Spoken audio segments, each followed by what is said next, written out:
오늘 시어 기도에 하나님 앞에 드리면서 새 찬송가 429장 세상 모든 풍파 너를 흔들어 이 찬송가를 선택한 이유가 있습니다. 그 이유는 어제 화요일날 오후 8시에 가정 예배를 인도하면서 하나님의 말씀을 전할 때에 시편 말씀 환난 때에 언제나 도우시는 하나님 시편 46편 1절 말씀 중심으로 말씀을 전했는데 그 말씀을 준비하고 묵상하고 전하고 또 정리하는 가운데서 환난 가정적으로 어떠한 환난이 있었고 위기가 있었는가 뒤돌아보면서 그때 하나님이 나를 어떻게 도우셨는가 어떤 은혜를 축복을 베푸셨는가 다시 말하면 지난날의 가정의 위기 가운데 베푸신 하나님의 그 기회, 축복, 은혜 무엇인가 한 네 가지로 받은 복을 세워봤기 때문입니다. 그래서 세상 모든 풍파 너를 흔들어 이 찬양 가사 1절 보면 세상 모든 풍파 너를 흔들어 약한 마음 낙심하게 될 때에 내려주신 주의 복을 세워라 주의 크신 복을 내가 알리라. 그래서 저는 삶 속에 가정의 특히 위기가 어떠한 기회냐면 하나님이 우리에게 폭포수와 같은 은혜와 사랑과 축복을 내려주신다. 그것을 체험하고 깨달아 알아가는 기회가 가정의 위기라고 저는 확신합니다. 그래서 받은 복을 세워볼 때에 네 가지가 뭐였냐면 첫째로 가정의 환난과 위기가 왔을 때 첫째는 고통 가운데서 하나님께 간절히 부르짖게 만드시는 참 하나님의 은혜의 그 성령의 역사를 체험하기 때문에 이것이 얼마나 큰 은혜고 사랑이고 축복인가 점점 더 깨닫게 되고요. 두 번째는 하나님께서 우리의 그 부르짖는 간구를 신음소리조차도 아신다. 기도를 들으신다. 이렇게 시편 기자는 주로 들으신다. 하늘에서 귀를 여시고 들으신다. 이렇게 시편에 많이 말씀하고 있는데 신음소리조차도 아신다라고 제가 왜 그렇게 표현했냐면 첫째 아기가 그럴 때는 기도도 나오지 않았습니다. 너무 마음이 아프고 괴로워서 죄책감이 허덕일 때 기도가 나오지 않았지만 하나님 전지하신 사랑의 아버지 하나님은 내 신음소리 마음도 다 알고 계셨다. 이 확신 믿음을 주시는 축복 은혜 얼마나 큰 좋은 축복 사랑인지 모릅니다. 세 번째는 가정의 위기에 베푸신 하나님의 가정의 풍파 속의 축복은 뭐냐면 묵묵히 하나님의 말씀을 귀하러 묵상할 때에 하나님은 성경 말씀 묵상을 통해서 약속의 말씀을 주셨다는 사실입니다. 시편 63편 3절, 베드로전서 5장 10절 이런 말씀 성령님께서 똑같은 성경 말씀 66권 매일 읽는 1년, 2년 신앙생활 계속 읽었는데 참 놀라운 것은 가정의 위기 때 갈급하게 부르짖게 하실 때 성경 말씀을 성령님께서 밝히 깨닫게 하실 뿐만 아니라 너무나 갈급한 심령 속에 약속의 말씀을 붙잡지 않고는 견딜 수 없는 그 마음 상황, 그런 귀한 약속의 말씀을 주시는 축복 은혜를 누렸습니다. 마지막 네 번째, 가정의 위기 가운데 베푸시는 하나님의 축복은 뭐였냐면 그 약속의 말씀을 신실하고 진실하신 하나님이 성취하시사 가정의 위기 가운데 우리 가정을 건져주셨다는 사실입니다.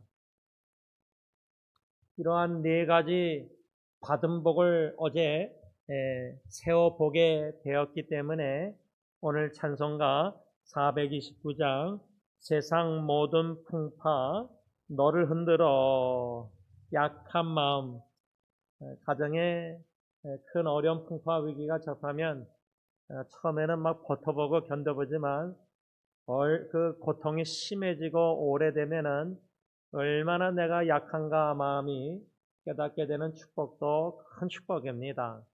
또 나의 연약함을 인정하는 것도 큰 은혜요 축복이고, 또 그 연약한 마음이 낙심될 때에 내려주신 주님의 하나님의 축복들을 깨달아 알게 하시사 체험케 하시사 그 사랑과 구원의 사랑을 은혜를 간증케 하시는, 그래서 가정의 위기 풍파는 놀란 은혜가 아닐 수 없습니다.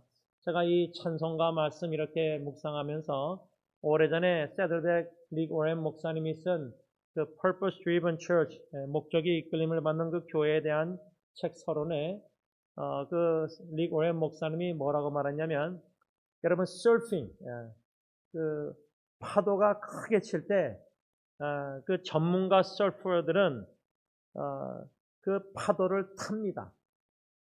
그런 그 이야기를 비유로 들면서 릭 오렌 목사님이 글을 썼는데, 저는 지금 벌써 그 책 읽은 지가 25년, 30년 된 것 같은데 아직도 기억나고 받은 교훈 깨달음 적용은 뭐냐면, 인생의 가정과 교회나 사회적으로, 나라적으로, 특히 가정적으로 큰 파도가 치고 풍랑이 요나처럼 불순종할 때 우리가 죄로 인해서 사랑의 징계를 내리시던 풍랑이 폭풍이 징계 폭풍뿐만 아니라 단련의 폭풍도 있습니다. 요처럼 정금같이 나오게 하시려고 죄를 지지도 않았는데 욥이, 그렇죠? 그런 두 가지 풍랑, 어떤 풍랑이든 폭풍이든 파도든 칠 때에 그 서핑하는 사람들처럼 그 풍랑 파도를 주님의 은혜로 믿음으로 탈 줄 아는, 여러분 그 서퍼 전문가들이요, 요 정도 파도 치는 것보다 자기의 생명을 앗아갈 수 있는 대형 파도를 기다린다고 합니다. 그게 하와이인가 어딘가 제가 비디오 보니까 엄청나게 높아요. 사람이 요만해요. 근데 그거를 막 멋지게 타요. 그러니까 우리의 믿음 신앙이, 하나님이 요 정도 가정에 풍랑 주시면은, 요정 막 두렵고 걱정 연약한 마음 하면은 하나님은 파도도 요 정도밖에 안 허락하시는 것 같아요. 그래서 그 파도 풍랑 속에서 좀 위기를 잘 이렇게 축복을 누릴 수 있는 그런 믿음으로 성장 단련시켜 주시면, 그 다음에는 가정에 좀 더 큰 풍랑을 주시지 않는가. 우리 인생에 개인적으로, 가정적으로, 교회적으로 이런 풍랑 파도 속에서도 그거를 즐길 줄 아는, 누릴 줄 아는 축복을, 은혜를, 사랑을 기회로 기도하는 이러한 믿음을, 견고한, 성숙한, 뿌리 깊은, 흔들림이 없는 이러한 믿음을 더욱더 사모하게 되는 것입니다. 우리가 지난주 토요일 날 새벽 기도회 때 오늘 본문 시편 26편 1절 말씀 중심으로 흔들리지 말고 주님을 의지하십시다라는 제목 아래 한 가지 교훈만 받았습니다. 그 한 가지 교훈이란, 흔들림이 없이 시편 기자 다윗처럼 주님을 의지하고 신뢰해야 한다. 제가 좋아하는 찬송가 중에 어려운 일 당할 때 그 세월 지나갈수록 의지할 분 주님밖에 없다는 그 찬양 가사 고백, 실제로 신앙생활 하면 할수록 의지할 분은 주님밖에 없다. 우리가 죄악된 본능, 옛습관대로 나 자신을 의지하려 그러는 본능적인 반응이 위기 가운데, 풍랑 가운데 보여지지만 그것을 하나님은 철저히 깨 부서뜨리십니다. 제가 요나서를 참 좋아해서 묵상하다가 그 요나가 불순종하고 도망갈 때 창조주 하나님께서 파도 풍랑을 일으켜서 배가 거의 뭐요? 깨지게 되었더라. 깨지게 되었다. 깨진다. 우리 자아가 깨지고 우리가 자신의 능력으로 사업을 잘해서 내가 돈을 많이 벌고 부유했다. 신명기나 시편 이런 데에 말씀이 나옵니다. 그거 다 헛된 자랑이라고 말합니다. 우리 웬만하면 자아는 잘 깨지지 않습니다. 그러나 우리의 제일 취약점인 사랑하는 가족, 자녀, 배우자의 죽음이든 질병이든 고통이든 그것을 통해서라도, 가정의 풍랑과 파도를 통해서라도 하나님은 철저히 우리 자아를 자신의 능력으로 교만한 자기의를 철저히 깨 부서뜨리십니다. 참 아프고 괴롭고 철저히 절망, 낭망, 낙심도 될 때가 있지만은 그런 절망은 유익한 절망입니다. 귀한 은혜의 절망입니다. 그리할 때 시편기자처럼 내 영혼아 왜 낭망하며 왜 내 속에서 불안하여 하는고 너는 소망을 하나님께 두라. 철저히 깨지고 부서질 때에 그래서 나는 죄인이고 나의 의는 아무것도 없고 공로 없고 나 행한 것 죄밖에 없다는 겸손히 하나님의 거룩한 보좌 앞에 성령님이 인정케 하며 나아갈 때에 더 나아가서 그때는 하나님은 하나님이십니다. 그때서야 하나님을 성경적 말씀 제대로 인정하게 됩니다. 그래서 저는 흔들리지 않는 믿음, 흔들리지 않고 하나님을 전적으로 믿고 의지하고 신뢰하는 이러한 견고한 뿌리 깊은 신앙을 갖기 위해서는 하나님은 하나님이십니다라는 이 귀한 신앙의 믿음의 고백이 있어야 됩니다. 어떠한 상황에서도 어떠한 고통과 역경 위기 가운데 환난 가운데서도 하나님의 뜻을 이해할 수 없다 할지라도 성령께서 감동감화 교통 인도하셔서 우리 마음에 하나님이 누구이신가를 위기 가운데 가르쳐 주시고 그 임재를 경험케 하실 때 살아계신 하나님, 하나님의 하나님 되심을 신앙 고백하게 하시는 것, 이게 어떠한 풍랑 속에서도 제일 큰 축복이라고 저는 생각합니다. 그 축복을 누리기 시작할 때 우리의 신앙이 한 단계 업그레이드 되지 않나 생각합니다. 하나님의 행하심에 초점을 맞추고 하나님의 뜻이 무엇인가를 자꾸만 고민하고 기도하고 울부짖기보다 하나님의 뜻은 이해할 수 없다 할지라도 그것보다 더 중요한 것은 하나님의 뜻을 알고 실천하고 순종하는 것보다 더 중요한 것은 하나님이 누구이신가를 아는 것이고 우리를 향한 하나님의 아버지의 그 심정, 마음을 알아갈 때에 우리의 신앙은 흔들림이 없고 요동함이 없고 견고케 하신다는 겁니다. 그래서 저는 요나서뿐만 아니라 호세아서도 선자도 좋아하는 이유가 1장에 참으로 이해할 수 없는 하나님의 명령, 모세오경 신명기가 레위기에 보면은 주님의 종은 처녀와 결혼하게 되어 있는데 어떻게 음란한 음탕한 고멜과 결혼하라고 명령하셨을까? 그 자체부터 참 이해가 안 됩니다. 그런데 그 음탕한 고멜과 결혼하고 음란한 세 자녀를 낳아라. 그 명령 말씀도 이해가 안 됩니다. 그런데 이해가 안 되는데 그 명령을 순종하는 호세아도 이해가 안 됩니다. 그런데 성령님께서 그 이해가 안 되는 말씀을 통해서 그때 묵상하면서 조금이나마 깨닫고 지금까지 배우는 게 아주 귀한 교훈인데 제 신앙에 있어서 관에 있어서 호세아가 하나님의 명령에 순종할 때에 음탕한 고멜처럼 하나님과 바알을 하나님께 받은 축복, 곡식의 축복 이런 거를 연애질하면서 음란하게 영적으로 간음하면서 바알에게 갖다 바쳤던 이스라엘 백성들을 향한 하나님 아버지의 마음을 호세아가 자꾸만 자기 놔두고 딴 남자하고 간음하는 딴 남자에게 가는 음탕한 고멜 사랑함으로 이스라엘 백성들을 향한 아버지의 마음을 배우게 됐다는 겁니다.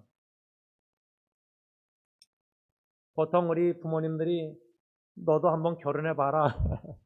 그러면 엄마 아빠 마음을 이해할 것이다. 그래서 진짜 자녀들이 장성해서 결혼해서 애를 낳고 나서는 애를 키우는 게 얼마나 하나에도 쩔쩔매면서 그럴 때 우리 엄마 아빠가 나를 키우느라고 이렇게 고생하셨겠구나.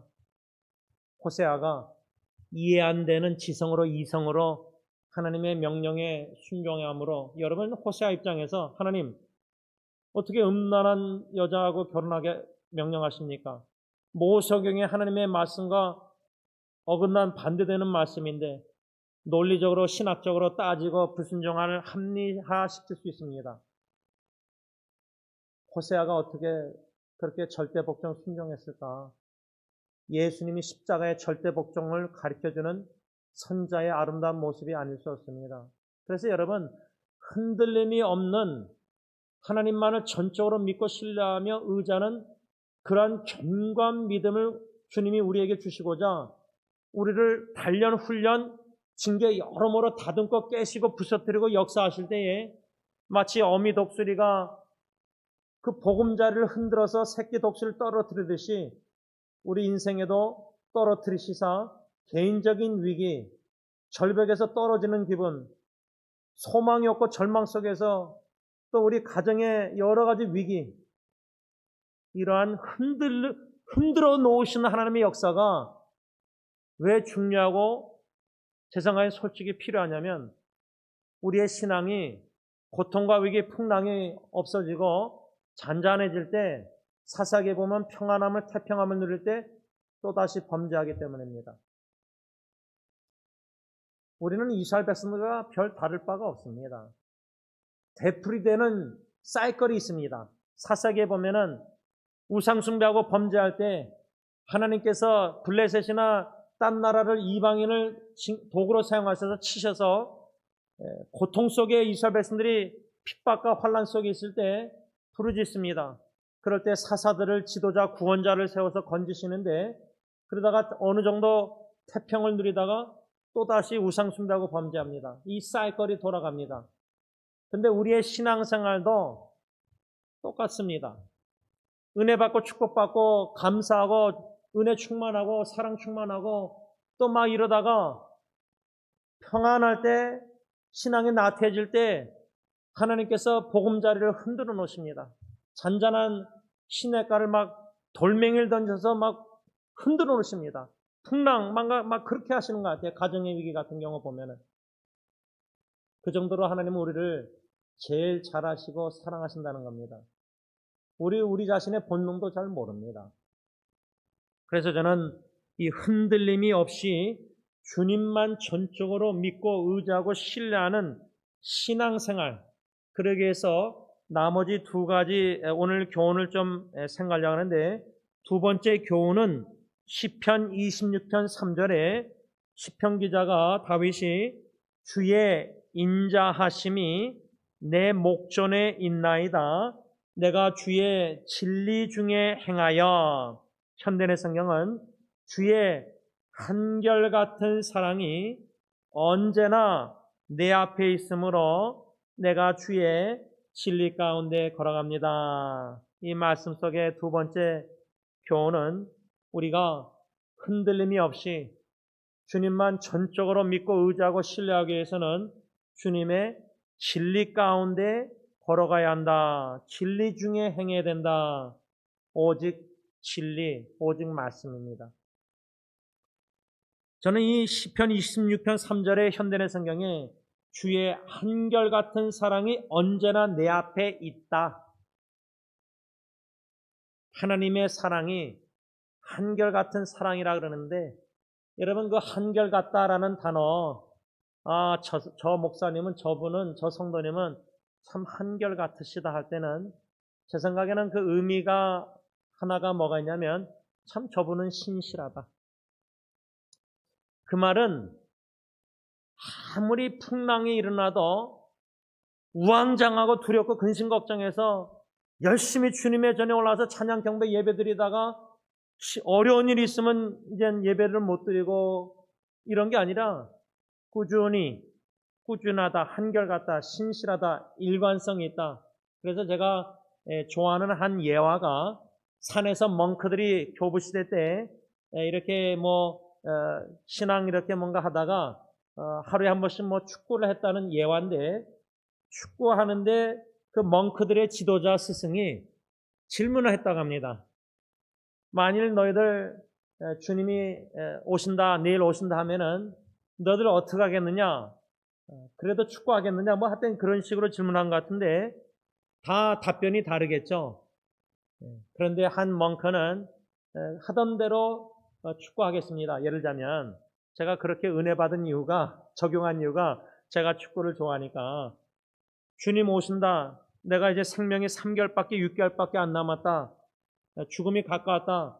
그러면 좀 더 후회하고 달리 뭔가 해보겠다. 열심히. 근데 열심히 꾸준히 해온 사람은 죽음 앞에서나 주님 재림 앞에서 특별히 다르게 할 뭔가 있겠습니까? 하던 대로 꾸준히 열심히 일관성 있게 신실하게 성부 하나님과 성자 예수님과 성령 하나님의 인도하심 따라 요한일서 1장 3절 교제를, 친밀한 교제를 나누고 누리면서 주님의 말씀을 묵상하고 기도하면서 주님 사랑, 이웃 사랑, 사랑 비치면서 주신 달란트 은사대로 죽을 때까지 호흡이 닿는까지 충분히 쓰임 받다가 주님 앞에 쓰면 되지 않습니까? 뭘 특별히 다르게 해야 됩니까? 죽음 앞에서. 뭐 예수님 체험한다고 뭔가 특별히 뭔가 전도 안에서 전도도 열심히 하고 신실하게 일관성있게 한결같이 믿음 생활을 하는 자들은 그렇게 특별하게 다르게 뭔가 하려고 그러지 않으리라 저는 생각합니다. 그래서 저는 이 한결같은 주님의 사랑 언제나 내 앞에 있다.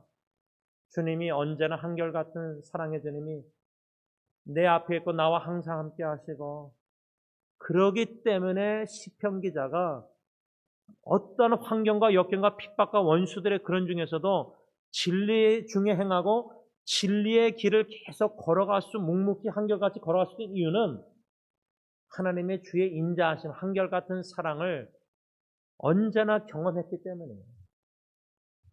여러분 자식들이요 부모님을 통해서 하나님의 사랑을 한결같은 신실한 사랑을 경험하고 제가 그랬지 않습니까? 전에 딜런이 제 아버님 할아버지를 보면서 참 faithful 신실하시다. 자녀들이 할아버지나 할머니나 어머니 아버지 부모님 통해서 한결같은 신실한 신앙 믿음 생활을 보고 자녀들이 딜런이나 예리언이가 만일에 저나 제 아내한테 주님의 한결같은 사랑을 경험하고 있다면은 엄마 아빠 한마디 할 때 그 말을 듣고 순종 안 하겠습니까?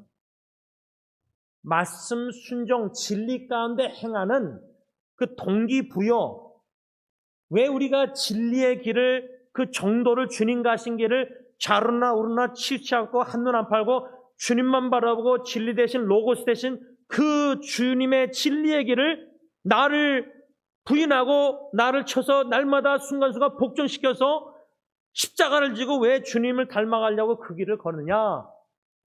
주님의 사랑을 먼저 깨달아 한결같은 사랑을 체험하고 있기 때문이에요. 그래서 저는 첫째 아기 위기 때 시편 63편 3절 주신 말씀, 약속의 말씀, 주의 인자하심이 나의 생명보다 나음으로 내 입술이 주님을 찬양할지로다. 뼈가루 뿌리고 오면서 성령님이 찬양케 하셨는데 어떻게 인간 지식적으로는 불가능한 일입니다. 주님이 하신 일입니다. 주님은 내 자녀가 간절한 기도 가운데 응답받아 살아나도 찬양받으시기 합당하시고 기도 응답 거절당해도 하나님은 하나님이시기 때문에 당연히 찬양받으시기에 합당하신 하나님이십니다. 진리 중에 진리의 길을 묵묵히 한결같이 상황에 우왕좌왕 안 하고 그 한 길 주님의 진리의 길을 걸을 수 있는 동기부여, 동기는 뭐냐면 주님의 인자하심 한결같은 사랑 때문입니다. 덕분입니다. 그 사랑을 깊이 넓게 많이 높게 사도 바울은 에베소 교회에 편지 쓰면서 깊고 넓고 높은 주님의 그 하나님의 사랑을 충만히 성령님이 더 열매 사랑 열매 경험케 하시고 깨닫고 열매 맺게 하실 때는 좌르나 우르나 한눈 안 팔고 한결같이 주님만 바라보고 신실한 믿음으로 그 주님을 사랑하는 마음으로 진리의 말씀의 길을 걷고 순종의 길을 선택한다는 겁니다. 결심한다는 겁니다. 이행한다는 겁니다. 진리를. 시편 기자가 주의 인자하심으로 말미암아 이렇게 주님의 진리의 중에 행할 수 있었다. 주님의 진리의 길 가운데 걸을 수 있었다. 특별히 다윗은요. 환난과 역경 속에서도 오히려 그 위기를 환난을 자신을 살펴보며 첫 번째 여러분 우리 웬만하면 자아성찰 말씀의 거울에 잘 안 비춰봅니다. 교회 올 때 아침에 일어나서 거울을 보고 양치하고 화장하고 뭐 남자들은 머리 감고 할 때 거울을 보는데 성경 66권이 영적 거울입니다. 그 거울에 자기를 자꾸만 반영, 비춰보는 말씀 묵상의 습관이 저는 아주 중요하다고 생각합니다. 그걸 게을리하면 교만해집니다. 안 그래도 교만한데 더 교만해집니다. 그 말씀의 거울에 자신을 살펴보는 좋은 기회의 상황이 뭐냐면 위기입니다. 역경입니다. 환난입니다. 그때의 가정의 위기 때 그만큼 간절히 기도한 적이 없고 그만큼 하나님의 음성 듣고 사모해서 말씀을 간절히 갈급하게 사모한 적이 있습니까? 그래서 시편 기자 다윗도 환난과 역경 속에서 오히려 자신을 살펴보며 또한 자신의 뜻과 마음을 단련하는 기회로 삼았다. 2절 말씀. 근데 어떻게 환난과 역경 고난을 기회로, 단련의 기회로 볼 수 있습니까? 서퍼, 전문가 서핑하는 사람들은요, 큰 대형 파도를 기다린다고 합니다. 자연적으로. 그런 바닷가를 찾아 나선다고 합니다. 근데 누가 고통을 풍랑을 향해서 뚫고 나가려고 그걸 기대합니까? 어느 누가 가정의 위기를 여태까지 겪은 것도 너무나 힘들었는데, 그래서 제가 어저께 가정 예배 드리고 4가지 축복을 이렇게 나누고 나서 성찰하면서 반영하면서 첫째 아기 죽음, 둘째 아들 위기, 셋째 아이 정신질환, 이제 남은 게 막둥이 예언입니다. 자녀 넷 중에 3 자식을 통해서 각각 위기, 역경을, 어려움을, 극심한 고통을, 위기를 접했습니다. 이제는 남은 게 예언입니다. 솔직히 제가 이것을 안이하게 나눴고 여러 지체들에게 나눴습니다. 3 아이를 통해서 이런 위기가 가정에 있어서 그런 축복 은혜를 내려주셨는데 아픔과 눈물 고통 속에서 솔직히 예언이에게는 어떤 고통과 위기가 올지 염려, 조금 두려움도 있습니다. 솔직한 마음. 제가 예언이 태어나기 전부터 기도 제목이 예수님의 은혜. 예언이 지금 20년 동안 제가 기도하는 제목이 하나님, 예언이가 카리스도 헬라어로 은혜라는 뜻인데 카리스. 하나님, 예언이가 하나님의 은혜를 더욱더 깨달아라. 나누는 생활, sharing is caring. 남을 돌보면서 나누는 삶을 살게 하옵소서 기도하고 있는데 은혜를 깨닫는다는 것은 극심한 고통이 필수 과목이라고 저는 생각합니다. 그 말은 하나님이 깨실 때, 부서뜨리실 때 얼마나 죄인인지 철저히 깨닫게 하시고 죄를 들춰내실 때 예배소 말처럼 expose, 빛으로 말미암아 어둠이 들춰내실 때 자기의 추악한 죄나 죄책감 이거를 겪어야 된다, 뚫고 나가는 것은 하나님의 은혜 없이는 불가능한데 그 과정이 너무 괴로운 겁니다. 그 괴로운 과정이 없이 은혜를 쉽게 깨달을 수가 없습니다. 그런 쉽게 깨닫는 은혜는 쉽게 버립니다. 쉽게 교만해집니다. 시편 기자 다윗은 환난과 역경 속에서 자신의 뜻과 마음을 단련하는 기회라는 것은 우리가 가정의 위기를 통해서 주님이 우리 마음을 어떻게 단련하시죠? 예수님의 심장과 심정 마음을 본받도록 빚으셨어요. 고통을 통해서 깎으셨어요. 그래서 내 뜻대로 마옵시고 주님의 뜻대로 없어서 내 뜻을 철저히 깨트려 부시고 내려놓으셔서 주님의 뜻만을 구할 때는 주님의 뜻이 제 딸을 불러가시려면 주님의 뜻대로 하옵소서 그 기도가 나오더라고요. 처음에는 살려달라고 계속 울면서 기도했죠. 속으로 혼자. 아내도 그렇지만. 여러분, 우리 뜻 원하는 거 욕구 못 내려놓습니다. 인간의 의지로는 안 됩니다. 아직도 우리의 의지로 하려는 거는 참 미련한 거고요. 성령의 하나님의 은혜 강력한 역사, 단련의 역경, 고통, 뭔가 용광로 7배로 뜨겁게 해서 다니엘 세친 거 그렇게 우리 녹이지 않고서는 우리 예수님처럼 내 원대로 내 뜻대로 마옵시고 하나님의 원대로 뜻대로 그런 기도 못 드립니다. 입술로는 드리는데 실제로 원하는 게 너무 강합니다. 그래서 하나님의 마음으로 변화시켜 주시고 그때 하나님의 뜻을 구하게 하시도록 역경과 환난을 통해서 우리를 단련시키신다는 거예요. 시편 기자가 그런 은혜를, 축복을 누렸다는 거예요. 그런 가운데 하나님의 인자하심이 자기 목전에 있는 것을 보았기 때문에, 경험했기 때문에 그는 진리 가운데 한결같은 신앙 믿음으로 꾸준히 걸어갈 수 있었다 그 말입니다. 여러분, 시편 33편 4절 9절 현대의 성경 보면 여호와의 말씀은 진실하며 그가 행하는 모든 일은 신뢰할 수 있다. 9절, 그가 말씀하심으로 세상이 창조되었고 그가 명령하심으로 모든 것이 나타났다. 말씀으로 천지 창조하신 하나님, 그 말씀은 진실하기 때문에 하나님이 행하시는 진실하신 하나님이 약속하신 말씀 성취하심에 있어서 확실히 100% 신뢰할 수 있다 그 말이에요. 그래서 저는 예리를 위해서 기도할 때 예리의 기도 제목 3가지 Remember, Love and Joy 간단하게 3가지로 정리한 기도 제목 사진과 있는데 예리가 지난날에 수고하고 너무 힘들었을 때 하나님이 어떻게 자기를 도와주시고 함께하시고 건지시고 역사하신지를 Remember 항상 일본 가서도 기억하옵소서 그게 기도예요. 제목이 첫 번째. 베드로 전서가 보면은 왜 베드로 사도 베드로가 환난 중에 있는 성도들에게 편지 썼느냐? 상기시키려고 remember, to remember, 기억해.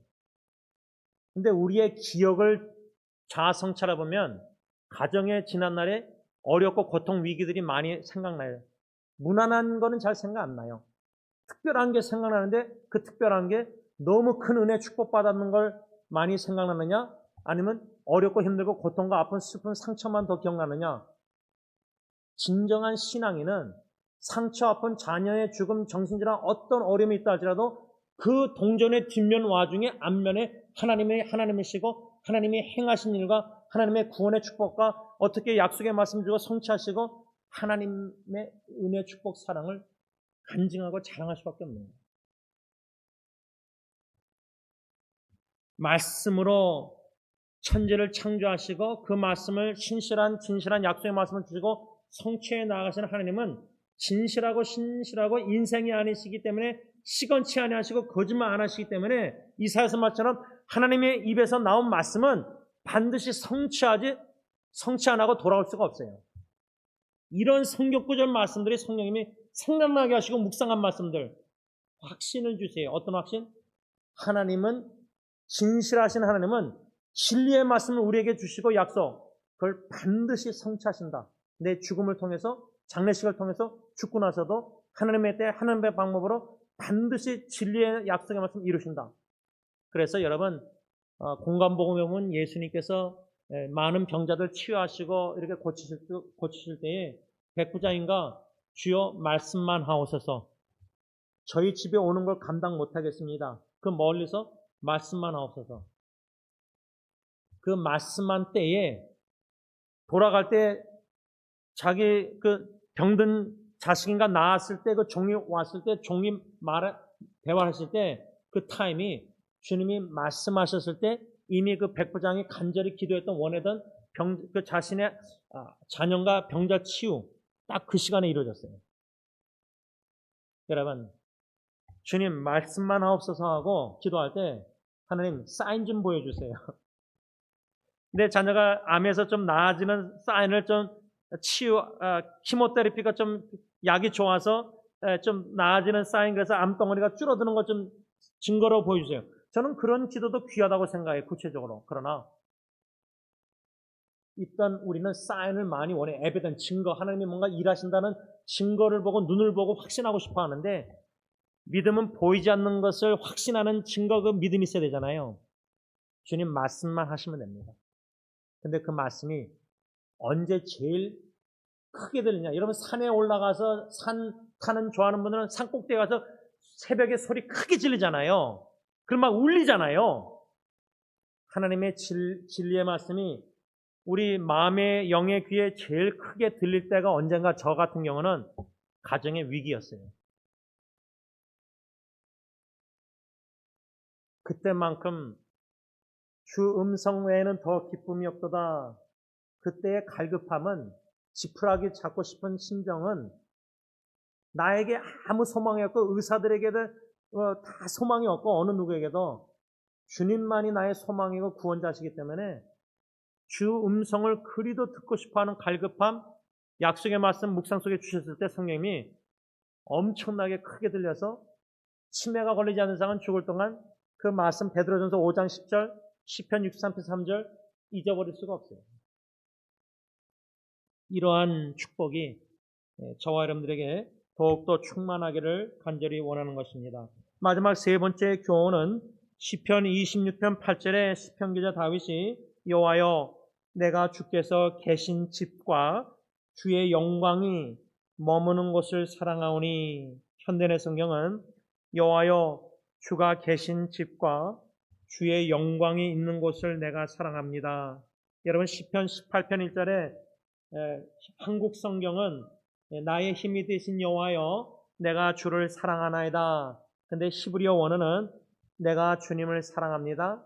그 이유는 여호와는 나의 힘이 되시기 때문입니다. 그겁니다. 시편 23편 1절도 여호와는 나의 목자시니 내가 부족함이 없으리로다. 원어 히브리어 보면 나는 부족함이 없습니다.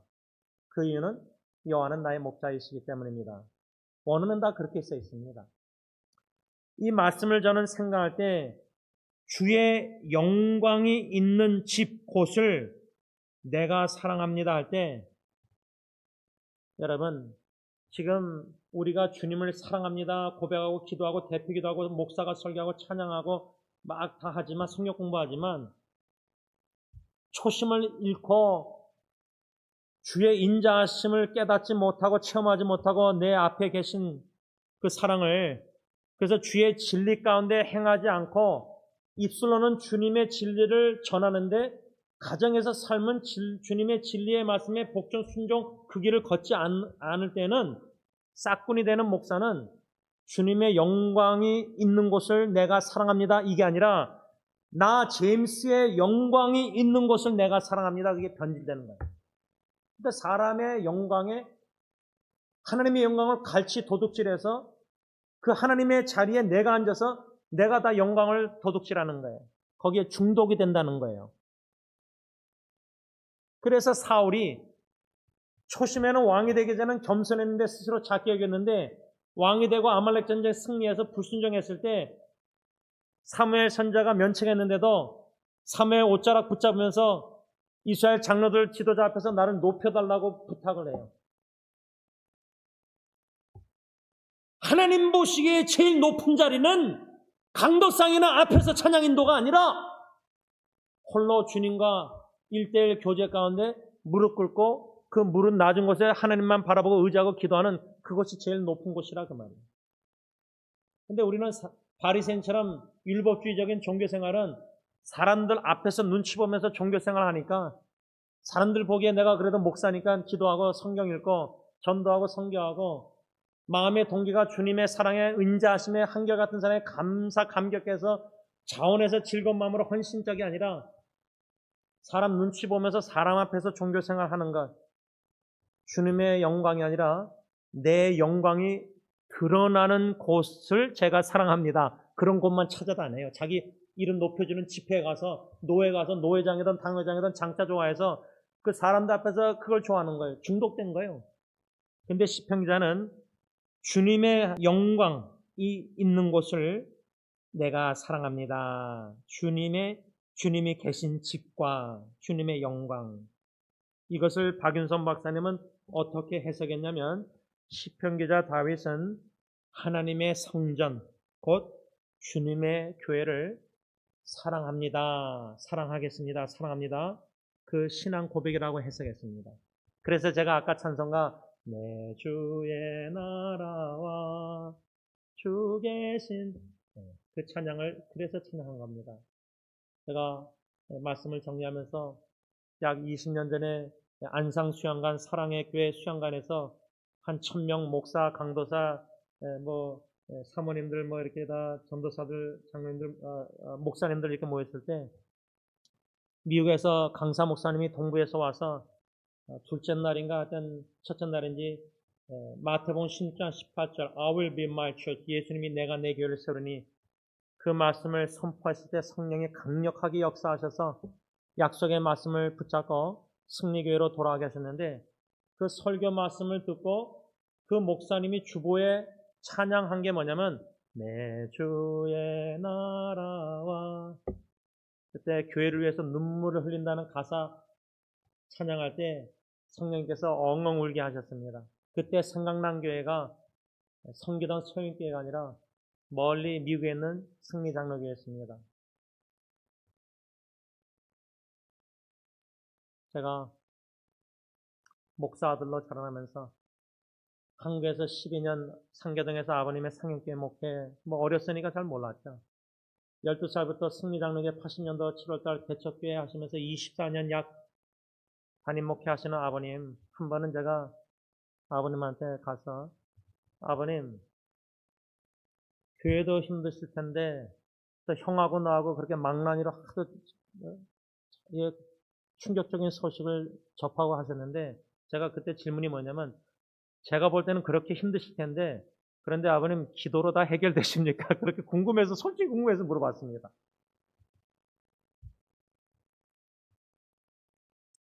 제 기억으로는 24년 목회뿐만 아니라 아버님의 승리교회를 향한 대표 교인들 앞에서 기도 때나 뭔가 하실 때 거의 눈물 흘리신 것이 기억이 안 나요.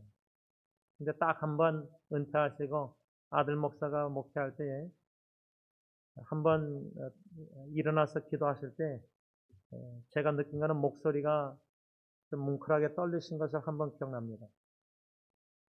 마음으로 교회를 향한 사랑의 눈물이든 표면적으로 눈물이 많아서 교회를 생각할 때 흘리는 눈물이든 아파서 흘리는 눈물이든 어떤 눈물이든 주님의 교회를 주님이 사랑하시기 때문에 눈물로 헌신하여 봉사함에 있어서 담임 목사가 먼저 흔들림이 없는 견고한 믿음, 신앙의 뿌리가 깊이 반석에 예수님께 박혀서 인생을 신앙을 목회를 건설해 나아갈 때 성령님께서 제 흠과 부족함을 철저히 들춰내시겠지만 죽을 때까지 그 중에 죄를 깨닫는 것이 넘칠 때 은혜가 더 넘쳤다 할 때 나의 나된 것이 하나님의 은혜이기 때문에 사도 바울처럼 은혜의 힘으로 더 수고 안 할 수가 없는 거예요. 생명을 다해서 수고 안 할 수가 없는 거예요.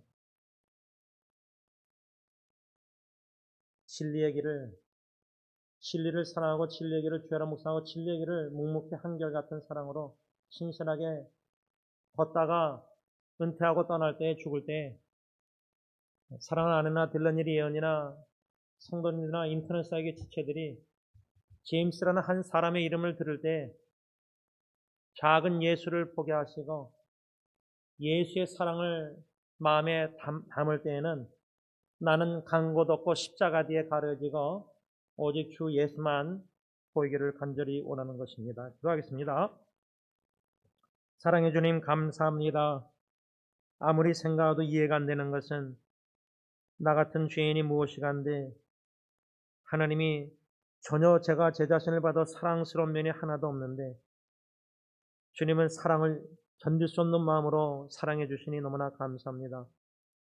특별히 한결같은 사랑, 주의 인자하심, 그 covenant love, 언약적인 사랑, 신실한 사랑, 주신 오병의 약속의 말씀도 신실하게 진실되게 이뤄나가시는, 그러므로 주님의 인자하심을 경험할 때에 사랑으로 말미암아 주님의 진리의 길을 그 진리 가운데 행하며 걷기를 원합니다.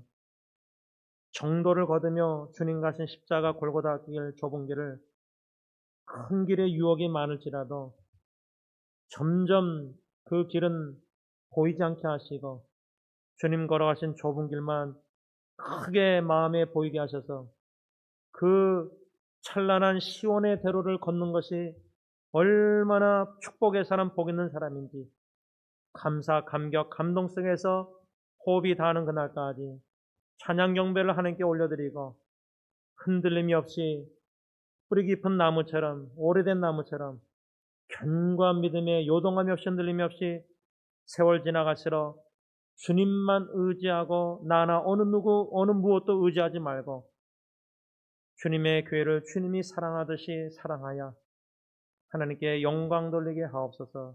모든 사랑하는 승리교회 세살 식구들, 성도님들, 교육자들, 장로님, 안식자님, 주님의 일꾼들, 오직 주 예수 그리스도와 복음과 주님의 교회와 하나님의 나라를 위해서 죽도록 우리 모두가 충성케 하옵소서.